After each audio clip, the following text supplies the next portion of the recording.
Dalam sebuah wawancara yang mengejutkan dunia pada tahun 2023, seorang wanita berusia 80 tahun duduk di hadapan kamera dan mengatakan sesuatu yang tidak pernah dia katakan secara publik sebelumnya. Saya membenci ayah saya. Wanita itu adalah Megawati Soekarno Putri, putri tunggal dari Presiden pertama Indonesia, Soekarno, sang proklamator kemerdekaan, pahlawan nasional yang wajahnya ada di setiap mata uang rupiah.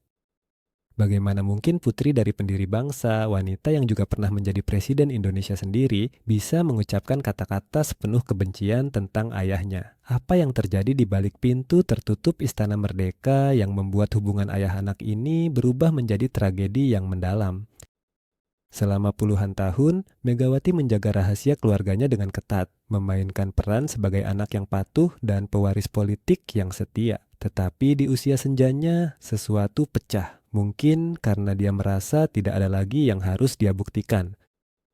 Mungkin karena dia ingin kebenaran akhirnya diketahui sebelum dia meninggal. Atau mungkin karena luka yang telah bernanah selama lebih dari 60 tahun akhirnya harus dibersihkan. Apapun alasannya, apa yang dia ungkapkan mengubah cara Indonesia melihat salah satu tokoh paling dihormati dalam sejarahnya. Untuk memahami kebencian Megawati, kita harus kembali ke awal. Kelahirannya pada 23 Januari tahun 1947 di Yogyakarta, saat Indonesia baru berusia 17 bulan sebagai negara merdeka. Soekarno pada waktu itu adalah presiden yang sedang naik daun, pemimpin karismatik yang telah memimpin revolusi melawan penjajah Belanda. Dia adalah orator yang brilian, pemikir yang visioner, dan menurut banyak orang, salah satu negarawan paling berpengaruh di Asia pada abad ke-20. Tetapi sebagai ayah, Soekarno adalah figur yang jauh lebih kompleks dan bermasalah. Megawati adalah anak kelima Soekarno, tetapi putri pertama dari pernikahannya dengan Fatmawati, istrinya yang ketiga. Ya, ketiga. Karena Soekarno terkenal dengan kehidupan pribadi yang sangat rumit dengan banyak istri dan anak dari berbagai hubungan. Poligami adalah legal di Indonesia pada waktu itu, dan bagi seorang pemimpin dengan ego sebesar Soekarno, memiliki banyak istri adalah simbol status dan kekuasaan. Tetapi bagi anak-anaknya, terutama Megawati, ini adalah sumber rasa sakit dan kebingungan yang mendalam. Fatmawati, ibu Megawati, adalah wanita yang kuat dan mandiri. Dia bukan hanya istri presiden, tetapi juga pejuang kemerdekaan sendiri yang telah menjahit bendera merah putih yang pertama kali dikibarkan saat proklamasi kemerdekaan Indonesia pada 17 Agustus 1945. Dia mencintai Soekarno dengan sepenuh hati dan pada awalnya dia percaya bahwa cinta itu saling. Tetapi seiring waktu, Fatmawati menyadari bahwa dia harus berbagi suaminya tidak hanya dengan negara yang dia pimpin, tetapi juga dengan wanita-wanita lain. Soekarno tidak pernah menyembunyikan urusan dan pernikahannya yang lain. Bahkan, dia tampaknya bangga dengan mereka, sering muncul di acara publik dengan istri-istri berbeda, memamerkan koleksi wanitanya seperti seseorang memamerkan mobil mewah. Bagi Fatmawati, ini adalah penghinaan yang konstan. Dan bagi Megawati kecil yang tumbuh melihat ibunya menderita diam-diam, ini adalah pelajaran pertama tentang siapa ayahnya sebenarnya. Seorang pria yang menempatkan kebutuhan dan keinginannya sendiri di atas kesejahteraan keluarganya. Masa kecil Megawati dihabiskan di Istana Merdeka, tempat yang seharusnya menjadi simbol kemegahan dan kebanggaan nasional. Tetapi bagi anak kecil, istana itu adalah penjara emas yang dingin dan sepi. Soekarno hampir tidak pernah ada. Dia selalu sibuk dengan urusan negara, dengan pertemuan internasional, dengan pidato-pidato panjangnya yang menjadi legendaris. Ketika dia ada di rumah, dia sering dikelilingi oleh pembantu, pejabat, dan tentu saja wanita-wanita lain. Megawati ingat dengan jelas bagaimana ibunya akan menunggu berjam-jam untuk makan malam dengan ayahnya, hanya untuk diberitahu bahwa presiden sudah makan di tempat lain dengan tamu penting. Tamu penting itu tentu saja seringkali adalah salah satu istri atau kekasih lainnya. Fatmawati akan tersenyum dengan pahit, menyuruh anak-anaknya makan tanpa ayah mereka, dan kemudian mengunci diri di kamarnya. Megawati mudah sering mendengar ibunya menangis di malam hari, suara yang akan menghantui dia sepanjang hidupnya. Dan dia mulai bertanya pada diri sendiri, bagaimana bisa seorang pria yang begitu dicintai oleh jutaan orang menjadi begitu kejam kepada wanita yang paling mencintainya. Tetapi kebencian Megawati terhadap ayahnya bukan hanya tentang pengabaian emosional atau tentang bagaimana dia memperlakukan ibunya. Ada sesuatu yang lebih gelap, sesuatu yang Megawati tidak berbicara selama puluhan tahun karena terlalu menyakitkan dan terlalu memalukan. Dalam wawancara tahun 2023 itu, untuk pertama kalinya dia mengisyaratkan pada itu dengan cara yang halus tetapi menggelisahkan. Dia mengatakan bahwa ada hal-hal yang terjadi di istana yang tidak seharusnya terjadi pada anak-anak, terutama anak perempuan. Dia tidak menjelaskan lebih detail, dan ketika pewawancara mencoba menindaklanjuti, dia menolak untuk mengelaborasi, mengatakan bahwa beberapa rahasia terlalu gelap untuk diceritakan sepenuhnya, tetapi implikasi pernyataannya jelas dan mengerikan. Apakah Megawati menyiratkan bahwa dia mengalami bentuk pelecehan di istana? Apakah dia menuduh ayahnya sendiri? Atau apakah dia berbicara tentang orang lain di lingkaran dalam kekuasaan Soekarno? Kita mungkin tidak akan pernah tahu dengan pasti karena Megawati tidak akan mengatakan lebih banyak. Tetapi fakta bahwa dia bahkan menyinggung topik ini mengungkapkan kedalaman trauma yang dia bawa. Pada tahun 1959, ketika Megawati berusia 12 tahun, ayahnya membuat keputusan yang akan mengubah hidupnya selamanya. Soekarno, yang selalu mencari validasi dari wanita cantik, bertemu dengan seorang gadis Jepang bernama Naoko Nemoto, yang kemudian dikenal sebagai Dewi Soekarno. Naoko adalah seorang mantan hostes bar yang sangat muda, hanya berusia 19 tahun ketika Soekarno yang sudah berusia 58 tahun jatuh cinta padanya, atau lebih tepatnya terobsesi dengannya. Dalam beberapa bulan, Naoko menjadi istri resmi Soekarno, istri yang kelima atau keenam, tergantung pada bagaimana Anda menghitung pernikahan siri dan hubungannya yang lain. Dewi, seperti yang sekarang dia memanggil dirinya, pindah ke Istana Merdeka dengan semua kemewahan dan privilege sebagai istri presiden. Dan untuk Megawati, ini adalah penghinaan terakhir. Dewi lebih muda dari beberapa anak Soekarno sendiri. Dia tidak berbicara bahasa Indonesia dengan baik. Dia tidak memiliki pengetahuan tentang politik atau sejarah Indonesia, tetapi dia memiliki sesuatu yang Fatmawati tidak lagi miliki, pemuda dan kemampuan untuk memukau Soekarno, dan itu sudah cukup. Kedatangan Dewi Soekarno ke istana menciptakan perpecahan yang tidak dapat diperbaiki dalam keluarga. Fatmawati, yang telah bertahan melalui banyak pengkhianatan suaminya dengan martabat yang tenang, akhirnya mencapai batasnya. Dia menolak untuk tinggal di istana yang sama dengan wanita yang dia anggap sebagai pelacur yang telah membeli jalan masuknya ke dalam kehidupan mereka. Pada tahun 1962, Fatmawati membuat keputusan yang berani dan radikal untuk waktu itu. Dia pindah keluar dari Istana Merdeka dengan anak-anaknya, termasuk Megawati yang berusia 15 tahun. Mereka pindah ke rumah sederhana di kawasan Menteng, Jakarta, meninggalkan semua kemewahan kehidupan istana. Bagi Fatmawati, ini adalah tindakan perlawanan, cara untuk mempertahankan martabatnya di hadapan penghinaan publik. Tetapi bagi Megawati, ini adalah momen yang membingungkan dan menyakitkan. Di satu sisi, dia senang meninggalkan istana dengan semua kenangan buruknya. Di sisi lain, kepergian mereka terasa seperti pengakuan kekalahan, pengakuan bahwa ayahnya telah memilih wanita lain di atas mereka. Dan yang paling menyakitkan, Soekarno hampir tidak berusaha untuk menghentikan mereka. Dia membiarkan istri dan anak-anaknya pergi tanpa perlawanan yang berarti, terlalu terlibat dalam hubungannya dengan Dewi dan dalam krisis politik yang mulai mengelilinginya. Tahun-tahun setelah kepergian mereka dari istana adalah periode yang sangat sulit bagi Megawati. Dia berada di masa remaja yang rapuh, mencoba untuk menemukan identitasnya di tengah kekacauan keluarga dan politik nasional. Indonesia pada awal tahun 60-an adalah negara yang bergejolak. Ekonomi runtuh di bawah kebijakan Soekarno yang semakin eratis. Inflasi mencapai ribuan persen. Orang-orang kelaparan di jalanan sementara Soekarno membangun monumen megah dan mengadakan konferensi internasional yang mewah. Politik menjadi semakin terpolarisasi antara Partai Komunis Indonesia yang kuat dan militer yang semakin gelisah. Dan Soekarno yang dulunya adalah pemimpin yang brilian dan visioner, semakin menunjukkan tanda-tanda megalomania dan kehilangan kontak dengan realitas. Dia memberi dirinya gelar presiden seumur hidup dan mulai berbicara tentang dirinya dalam istilah yang hampir mesianik. Bagi Megawati, yang melihat semua ini dari jarak, itu adalah bukti lebih lanjut bahwa ayahnya telah kehilangan akal sehatnya, dikonsumsi oleh kekuasaan dan ego yang tidak terkendali. Pada tanggal 30 September tahun 1965, terjadi peristiwa yang akan mengubah Indonesia selamanya dan yang akan menghancurkan Soekarno, percobaan kudeta yang dikenal sebagai Gerakan 30 September atau G30S.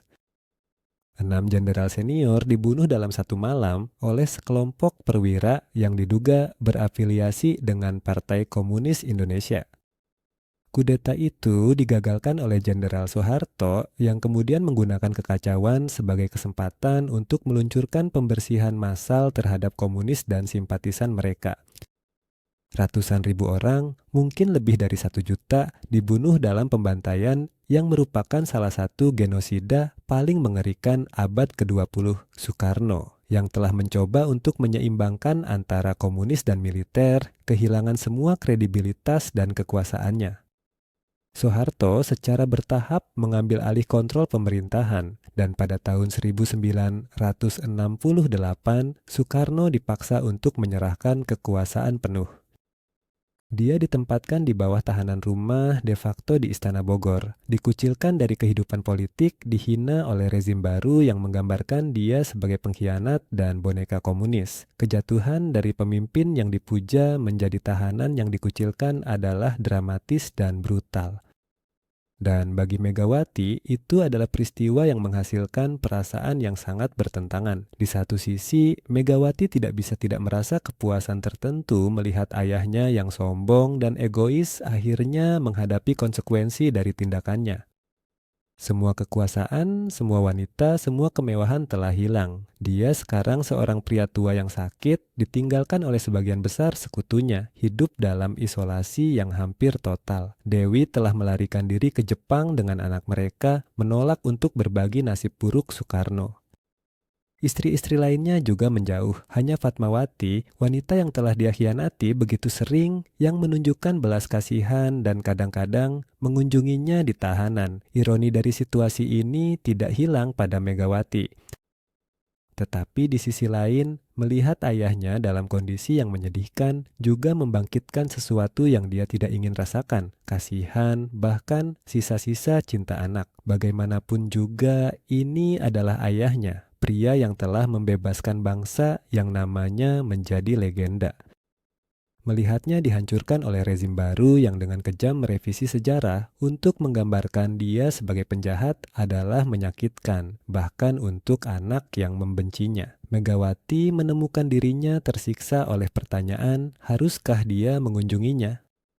Haruskah dia mencoba untuk mendamaikan diri dengan pria yang telah menyebabkan begitu banyak rasa sakit baginya dan ibunya? Atau haruskah dia tetap menjauh, membiarkan dia mati sendirian sebagai hukuman untuk semua dosa-dosanya?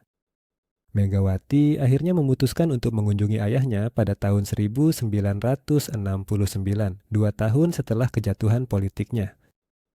Pertemuan itu yang dia gambarkan dalam wawancara tahun 2023 dengan detail yang menyakitkan adalah salah satu pengalaman paling traumatis dalam hidupnya. Soekarno pada waktu itu adalah bayangan dari dirinya yang dulu.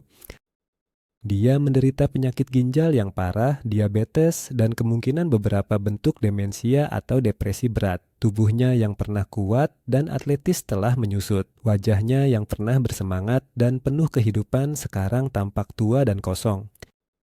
Ketika Megawati memasuki ruangan di mana dia dikurung, Soekarno awalnya tidak mengenalinya. Dia menatapnya dengan mata yang bingung, bertanya siapa dia. Ketika Megawati mengatakan, "Saya Mega, putri Anda," Soekarno mulai menangis. Dia meraih tangannya dan mengatakan sesuatu yang akan menghantui Megawati selamanya. Maafkan saya untuk segalanya. Saya adalah ayah yang buruk, saya adalah suami yang buruk. Saya adalah pria yang buruk. Itu adalah momen kebenaran yang telanjang, pengakuan dari seorang pria yang akhirnya menghadapi kehancuran moral dan emosionalnya sendiri. Tetapi bagi Megawati, permintaan maaf itu datang terlalu terlambat dan terasa terlalu hampa. Dia ingin mengatakan, "Ya, Anda adalah ayah yang buruk dan Anda merusak kehidupan ibu saya dan saya." Dia ingin meneriakkan semua rasa sakit dan kemarahan yang telah dia tahan selama puluhan tahun. Tetapi ketika dia melihat pria rapuh di hadapannya, semua kata-kata itu tersangkut di tenggorokannya. Apa gunanya? Dia sudah dihancurkan. Menambahkan lebih banyak rasa sakit tidak akan mengubah apapun atau menyembuhkan luka-lukanya. Jadi sebaliknya Megawati hanya mengatakan, "Saya tahu ayah, saya tahu." Dan kemudian dia duduk di sampingnya dalam keheningan yang tidak nyaman untuk beberapa menit sebelum membuat alasan untuk pergi. Itu adalah terakhir kalinya dia melihat ayahnya hidup. Soekarno meninggal pada 21 Juni tahun 1970 pada usia 69 tahun. Kematiannya hampir tidak diberitakan oleh media Indonesia yang dikontrol ketat oleh rezim Soeharto yang ingin menghapus pendahulunya dari memori kolektif. Tidak ada pemakaman kenegaraan, tidak ada periode berkabung nasional, hanya pemakaman sederhana yang dihadiri oleh keluarga dan beberapa sekutu lama yang setia. Megawati hadir, tetapi dia mengatakan kemudian bahwa dia tidak menangis. Dia telah menghabiskan semua air matanya bertahun-tahun sebelumnya. Apa yang dia rasakan adalah kekosongan, campuran lega bahwa ordel akhirnya berakhir dan kesedihan untuk apa yang bisa terjadi, tetapi tidak pernah terjadi. Setelah kematian ayahnya, Megawati mencoba untuk membangun kehidupan normal. Dia menikah, memiliki anak-anak, dan untuk sementara waktu, tampaknya konten untuk tetap keluar dari sorotan politik. Tetapi nama Soekarno adalah warisan yang tidak dapat dia hindari. Dan pada tahun 80-an dan 90-an, seiring rezim Soeharto menjadi semakin represif dan korup, orang-orang Indonesia mulai mengingat Soekarno dengan nostalgia. Mereka lupa atau memilih untuk mengabaikan kesalahan-kesalahannya dan mengingat hanya karismanya, nasionalisme yang berapi-apinya, dan janji-janji kemerdekaan dan kebesaran yang dia tawarkan. Soekarno direhabilitasi secara bertahap dalam memori publik, berubah dari pengkhianat yang dikucilkan menjadi pahlawan yang disalahpahami, dan Megawati sebagai putri satu-satunya yang paling terkenal menemukan dirinya didorong ke dalam politik hampir melawan kehendaknya. Orang-orang melihatnya sebagai pewaris spiritual ayahnya, pembawa obor warisan Soekarno. Dan pada tahun 2001, dia terpilih sebagai Presiden Indonesia, posisi yang sama yang pernah dipegang ayahnya. Apakah ini adalah penggenapan takdir atau kutukan yang dia tidak bisa hindari? Ketika Megawati Soekarno Putri dilantik sebagai Presiden Indonesia pada 23 Juli tahun 2001, dia berdiri di tempat yang sama di mana ayahnya pernah berdiri puluhan tahun sebelumnya. Banyak yang berharap ini akan menjadi momen katarsis baginya, penutupan lingkaran, cara untuk menebus kegagalan ayahnya dan membuktikan bahwa keluarga Soekarno bisa memimpin Indonesia dengan lebih baik. Tetapi Megawati sendiri tidak pernah merasakan cara itu.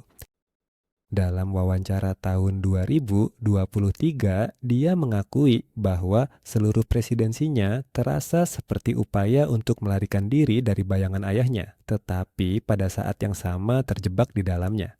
Setiap keputusan yang dia buat dibandingkan dengan apa yang Soekarno akan lakukan. Setiap pidato yang dia buat dinilai berdasarkan apakah dia memiliki karisma yang sama dengan ayahnya. Dan ironisnya, semakin dia mencoba untuk menjadi pemimpin yang berbeda dari ayahnya, semakin kritikus mengatakan bahwa dia tidak memiliki bakat politiknya, tidak memiliki visinya, tidak memiliki kemampuannya untuk menginspirasi massa. Itu adalah situasi yang tidak bisa menang, dan Megawati tahu itu. Dia merasa seperti dia sedang bersaing dengan hantu, dengan versi idealisasi ayahnya yang tidak pernah benar-benar ada tetapi yang hidup dalam imajinasi kolektif bangsa. Presidensi Megawati dari 2001 hingga 2004 umumnya dianggap tidak mengesankan oleh sebagian besar pengamat politik. Dia menghadapi tantangan yang sangat besar, ekonomi yang masih pulih dari krisis Asia tahun 97, konflik separatis di Aceh dan Papua, ancaman terorisme Islam setelah serangan Bali tahun 2002, dan sistem politik yang penuh dengan korupsi dan faksionalisme. Megawati mendekati masalah-masalah ini dengan gaya yang hati-hati dan pragmatis, sangat berbeda dari ayahnya yang retoris dan ideologis. Dia tidak membuat pidato yang membakar semangat. Dia tidak meluncurkan kampanye besar untuk transformasi nasional. Sebaliknya, dia bekerja di belakang layar, membuat kesepakatan dengan berbagai faksi politik, mencoba untuk mempertahankan stabilitas tanpa membuat gelombang besar. Bagi banyak orang, ini terlihat seperti kepemimpinan yang lemah dan tidak terinspirasi. Tetapi bagi Megawati, itu adalah pilihan yang disengaja. Dia telah melihat apa yang terjadi ketika seorang pemimpin terlalu karismatik, terlalu yakin pada visinya sendiri, terlalu bersedia untuk mengorbankan stabilitas demi cita-cita yang abstrak. Dia telah melihat bagaimana ego ayahnya yang tidak terkendali hampir menghancurkan negara, dan dia bertekad untuk tidak mengulangi kesalahan itu. Tetapi pendekatan hati-hati Megawati memiliki biaya politik. Dalam pemilihan presiden 2004, dia kalah dari Susilo Bambang Yudhoyono, seorang mantan jenderal yang menjanjikan kepemimpinan yang lebih kuat dan lebih tegas. Kekalahan itu adalah pukulan bagi Megawati, tidak hanya secara politik tetapi juga secara pribadi.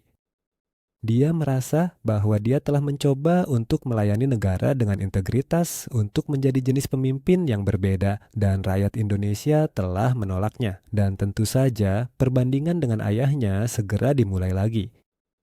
Kritikus mengatakan bahwa Soekarno tidak akan pernah kalah dalam pemilihan, bahwa dia memiliki koneksi dengan rakyat yang tidak pernah dimiliki Megawati. Komentar-komentar ini sangat menyakitkan karena Megawati tahu ada kebenaran di dalamnya. Dia tidak memiliki bakat ayahnya untuk komunikasi massa. Dia tidak bisa menggerakkan orang banyak dengan kata-kata seperti yang dia bisa. Tetapi dia juga tahu bahwa bakat-bakat itu datang dengan sisi gelap, dengan narsisisme dan ketidakmampuan untuk melihat melampaui visi sendiri yang akhirnya menghancurkan Soekarno. Jadi, apakah lebih baik untuk menjadi pemimpin yang kurang inspiratif tetapi lebih stabil? Atau apakah kebesaran selalu memerlukan tingkat kegilaan tertentu? Ini adalah pertanyaan yang Megawati bergulat sepanjang hidupnya. Setelah kehilangan kepresidenan, Megawati tetap aktif dalam politik sebagai Ketua Partai Demokrasi Indonesia Perjuangan atau PDIP, partai yang dia pimpin dan yang memiliki akar dalam warisan ideologis Soekarno. Tetapi perannya semakin menjadi simbolis daripada substantif. Partai tersebut menggunakan nama Soekarno dan gambar Megawati untuk menarik pemilih yang nostalgis untuk era nasionalisme yang berapi-api dan kepemimpinan yang kuat. Tetapi kebijakan aktual partai sering pragmatis dan oportunistik, dibuat untuk memenangkan pemilihan daripada untuk mewujudkan prinsip ideologis apapun. Megawati semakin merasa seperti dia hanya menjadi alat peraga, simbol yang digunakan oleh orang lain untuk tujuan mereka sendiri, seperti ibunya pernah menjadi simbol yang digunakan oleh ayahnya untuk legitimasi politik. Ketidaknyamanan dengan peran ini tumbuh selama bertahun-tahun. Dan pada awal tahun 2020, ketika dia berusia awal 70-an dan semakin menyadari mortalitasnya sendiri, dia mulai mempertanyakan apakah dia ingin menghabiskan sisa hidupnya hidup dalam kebohongan. Apakah dia harus terus berpura-pura menghormati warisan ayah yang sebenarnya dia benci? Apakah dia harus terus tersenyum untuk kamera dan berbicara tentang betapa hebatnya Soekarno ketika dia tahu kebenaran tentang siapa dia sebenarnya sebagai manusia? Keputusan untuk akhirnya berbicara terus terang tentang perasaannya terhadap ayahnya tidak datang dengan mudah. Megawati menghabiskan berbulan-bulan, mungkin bertahun-tahun, memikirkannya. Dia berkonsultasi dengan anak-anaknya yang memiliki perasaan campur aduk tentang ide tersebut. Beberapa mendorong dia untuk mengatakan kebenaran, percaya bahwa transparansi itu sehat, dan bahwa menyembunyikan rasa sakit hanya membuatnya lebih buruk. Yang lain memohonnya untuk tetap diam, khawatir bahwa mengungkapkan perasaannya akan merusak reputasi keluarga dan menciptakan kontroversi politik yang bisa merusak PDIP.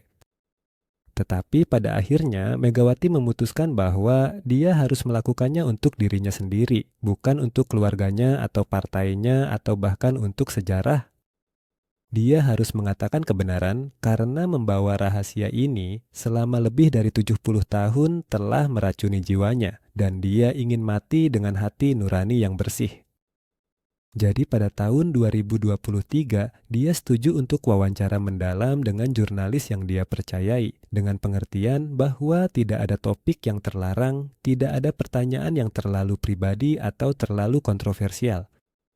Dan dalam wawancara itu, untuk pertama kalinya dalam hidupnya, Megawati berbicara terus terang tentang kebenciannya terhadap ayahnya. Reaksi terhadap wawancara itu adalah eksplosif dan terpolarisasi. Beberapa orang memuji Megawati karena keberaniannya untuk akhirnya mengatakan kebenaran tentang sisi gelap salah satu ikon paling disucikan Indonesia.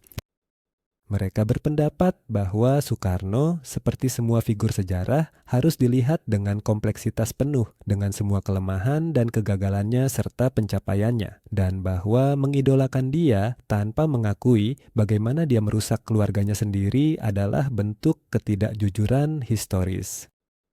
Tetapi banyak orang lain marah, mereka menuduh Megawati mengkhianati ayahnya, menodai warisannya untuk perhatian pribadi atau keuntungan politik. Beberapa bahkan mengatakan bahwa dia harus kehilangan hak untuk menggunakan nama Soekarno atau untuk memimpin partai yang didasarkan pada ideologinya. Ada protes di luar kantor PDIP. Beberapa anggota partai menuntut dia untuk mengundurkan diri sebagai ketua. Dan nasionalis yang paling keras mengatakan bahwa Megawati adalah pengkhianat terhadap bangsa. Bahwa dengan menyerang Soekarno, dia menyerang fondasi Indonesia itu sendiri. Itu adalah kontroversi besar dan untuk sementara waktu tampaknya bisa menghancurkan apa yang tersisa dari karier politik Megawati. Tetapi kemudian sesuatu yang tak terduga terjadi. Wanita-wanita Indonesia, terutama yang lebih muda, mulai berbicara untuk membela Megawati. Mereka berbagi cerita mereka sendiri tentang ayah yang absen, tentang pria yang mereka cintai yang telah mengkhianati mereka, tentang trauma yang mereka bawa dari masa kecil yang disfungsional. Mereka mengatakan bahwa Megawati telah memberikan suara untuk pengalaman yang dibagikan oleh jutaan wanita Indonesia, tetapi yang jarang dibicarakan secara publik karena budaya yang menekankan penghormatan kepada orang tua dan keharmonisan keluarga di atas kejujuran emosional. Gerakan hashtag dimulai di media sosial. Akaika saya juga Megawati, yang berarti saya juga Megawati, di mana wanita berbagi pengalaman mereka sendiri dengan ayah yang tidak sempurna atau kasar. Itu menjadi momen budaya, percakapan nasional tentang patriarki, tentang biaya yang dibayar wanita untuk menjaga penampilan keluarga bahagia, tentang hak anak-anak untuk mengakui rasa sakit mereka bahkan ketika orang tua mereka adalah pahlawan nasional. Dan dalam percakapan ini, Megawati menemukan sesuatu yang tidak pernah dia harapkan, penerimaan, validasi, dan komunitas dengan wanita lain yang memahami perjuangannya karena mereka telah hidup melalui versi mereka sendiri.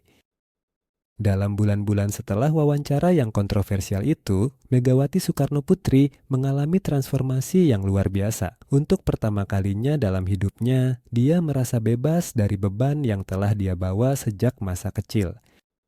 Dengan mengungkapkan kebenarannya secara publik, dengan mengakui kebenciannya terhadap ayahnya dan rasa sakit yang dia alami, dia telah melepaskan kekuatan yang rahasia itu miliki atas dirinya. Tentu saja tidak semua orang memaafkannya atau memahami keputusannya. Tetapi bagi mereka yang penting baginya, terutama wanita-wanita yang telah berbagi pengalaman serupa, dia telah menjadi simbol keberanian dan kejujuran. Megawati mulai menerima ribuan surat dan pesan dari seluruh Indonesia dan bahkan dari luar negeri.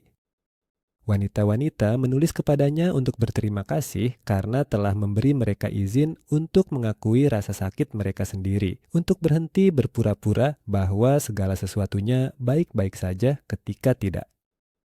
Beberapa berbagi cerita yang menghancurkan hati tentang pelecehan, pengabaian, pengkhianatan. Yang lain hanya mengatakan bahwa mereka merasa kurang sendirian setelah mendengar Megawati berbicara. Dan untuk Megawati, surat-surat ini adalah hadiah yang tak ternilai.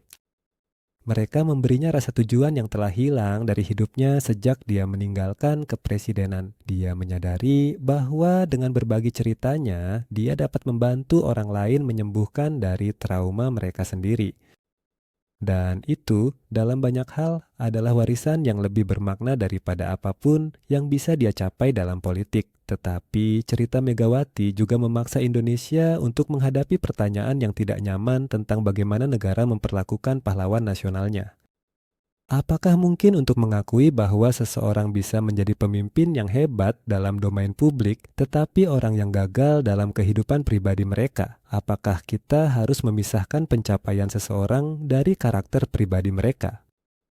Soekarno tidak diragukan lagi adalah tokoh penting dalam sejarah Indonesia. Dia memimpin perjuangan kemerdekaan, dia membentuk identitas nasional negara yang baru, dia menempatkan Indonesia di peta dunia.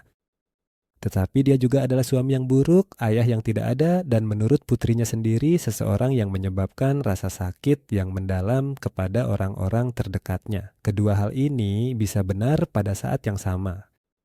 Dan mungkin seperti yang dikatakan beberapa sejarawan dan psikolog dalam menanggapi Wahyu Megawati, kita perlu model yang lebih matang untuk memahami tokoh sejarah yang tidak mengidolakan mereka atau menghujat mereka, tetapi melihat mereka sebagai manusia yang kompleks dengan kebaikan dan keburukan.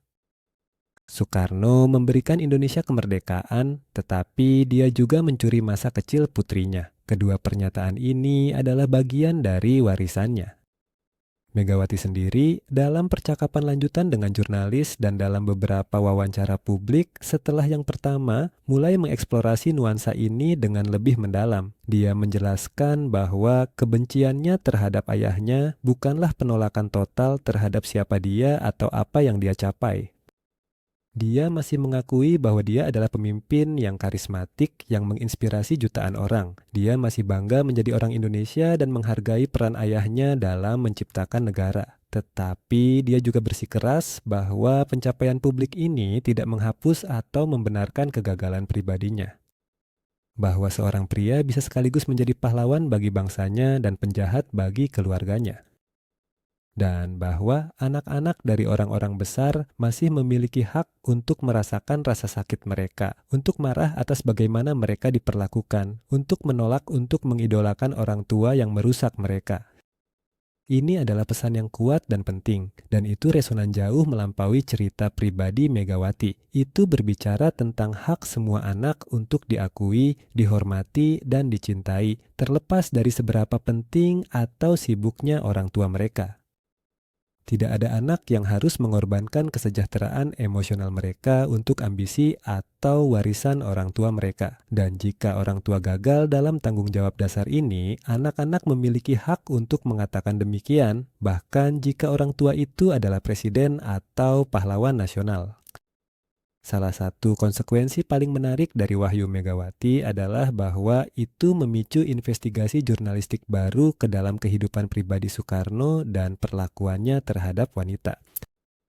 Beberapa jurnalis investigatif mulai mewawancarai keturunan lain Soekarno dari berbagai pernikahannya, mencoba untuk mendapatkan gambaran yang lebih lengkap tentang seperti apa dia sebagai ayah. Apa yang mereka temukan adalah pola yang konsisten dengan apa yang Megawati gambarkan. Soekarno adalah ayah yang sebagian besar tidak hadir dan egois yang menempatkan kebutuhan politiknya dan keinginan pribadinya jauh di atas kesejahteraan anak-anaknya. Beberapa anak-anaknya yang lain mengkonfirmasi bahwa mereka juga merasa ditinggalkan dan diabaikan. Beberapa berbicara tentang pertempuran untuk mendapatkan pengakuan atau dukungan finansial dari ayah mereka. Dan beberapa, meskipun lebih hati-hati dalam kata-kata mereka daripada Megawati, mengisyaratkan bahwa ada masalah yang lebih gelap di rumah tangga Soekarno yang belum sepenuhnya diungkapkan. Investigasi ini tidak menghasilkan gambar yang menyenangkan. Dan itu menciptakan perdebatan yang berkelanjutan di Indonesia tentang bagaimana seharusnya mengajarkan sejarah Soekarno kepada generasi masa depan. Haruskah buku teks terus menggambarkan dia hanya sebagai pahlawan tanpa celah? Atau haruskah mereka juga menyertakan informasi tentang kehidupan pribadinya yang bermasalah? Pada tahun 2025, 2 tahun setelah wawancara aslinya, Megawati memberikan serangkaian kuliah di universitas-universitas di seluruh Indonesia tentang topik warisan dan trauma, menavigasi hubungan kompleks dengan orang tua yang gagal. Kuliah-kuliah ini menarik audiens besar, terutama mahasiswa muda yang bergulat dengan masalah mereka sendiri dengan orang tua dan warisan keluarga. Megawati berbicara dengan kejujuran luar biasa tentang perjalanannya, tentang puluhan tahun kebisuan dan penyangkalan, tentang beban membawa nama yang terkenal, tentang perjuangan untuk menemukan identitasnya sendiri terpisah dari ayahnya. Dia juga berbicara tentang proses penyembuhan, tentang bagaimana terapi dan percakapan jujur dengan anggota keluarga lain yang memahami telah membantunya untuk datang ke perdamaian dengan masa lalunya. Dan yang paling penting, dia mendorong orang lain untuk tidak takut untuk mengatakan kebenaran mereka, bahkan ketika kebenaran itu tidak nyaman atau kontroversial. Kita tidak perlu melindungi reputasi orang mati dengan mengorbankan kesehatan mental orang hidup, katanya dalam salah satu kuliah. Orang tua kita, tidak peduli seberapa terkenal atau dihormati, tidak memiliki lebih banyak hak atas keheningan kita daripada siapapun. Dan jika mereka merusak kita, kita berhak untuk mengatakan demikian. Kata-kata ini memicu tepuk tangan yang panjang dari audiens, banyak dari mereka dengan air mata di mata mereka. Saat Megawati semakin tua dan semakin jauh dari kehidupan politik aktif, dia menemukan kedamaian yang telah menghindar darinya sepanjang hidupnya. Dia tidak lagi merasa terdefinisi oleh ayahnya atau oleh harapan bahwa dia harus hidup sesuai dengan warisannya. Dia adalah dirinya sendiri, dengan cerita sendiri, dengan rasa sakit dan kemenangan sendiri, dan dia telah menemukan tujuan dalam membantu orang lain yang bergulat dengan masalah serupa untuk menemukan suara mereka sendiri. Dalam refleksi pribadi, Megawati kadang-kadang bertanya-tanya, apakah ayahnya jika dia masih hidup hari ini akan memahami mengapa dia harus berbicara? Apakah dia akan meminta maaf lagi lebih tulus kali ini? Atau apakah dia akan marah, merasa bahwa dia mengkhianati dia dengan membuat kehidupan pribadi mereka publik? Megawati tidak pernah akan tahu jawabannya, tetapi dia telah datang untuk menerima bahwa dia tidak memerlukan pengampunan atau persetujuan ayahnya untuk merasa damai dengan keputusannya. Dia telah melakukan apa yang perlu dia lakukan untuk jiwanya sendiri, dan itu sudah cukup. Hubungannya dengan ayahnya akan selalu menjadi luka, tetapi sekarang itu adalah luka yang telah dibersihkan dan dibiarkan untuk mulai sembuh daripada infeksi yang terus meracuninya dari dalam. Teman-teman yang terhormat, terima kasih telah mengikuti cerita yang kompleks dan menyakitkan ini tentang Megawati Soekarno Putri dan hubungannya dengan ayahnya, Soekarno. Ini adalah kisah yang mengingatkan kita bahwa bahkan pahlawan nasional adalah manusia dengan kelemahan, bahwa kebesaran dalam satu domain tidak mengimunisasi seseorang dari kegagalan dalam domain lain, dan bahwa anak-anak dari orang-orang terkenal membayar harga yang tidak terlihat untuk ambisi orang tua mereka. Tetapi ini juga kisah tentang keberanian untuk mengatakan kebenaran, tentang kekuatan penyembuhan yang datang dari kejujuran emosional, dan tentang kemungkinan untuk menemukan kedamaian bahkan setelah trauma yang mendalam. Jika Anda merasa cerita ini penting, jika Anda percaya pada pentingnya mengatakan kebenaran bahkan ketika sulit, tolong berlangganan ke saluran ini dan berikan like pada video ini. Dengan berbagi cerita seperti ini, kita menciptakan ruang bagi percakapan jujur tentang keluarga, trauma, dan warisan. Terima kasih telah menonton dan ingatlah, tidak ada yang terlalu sakral untuk kebenaran.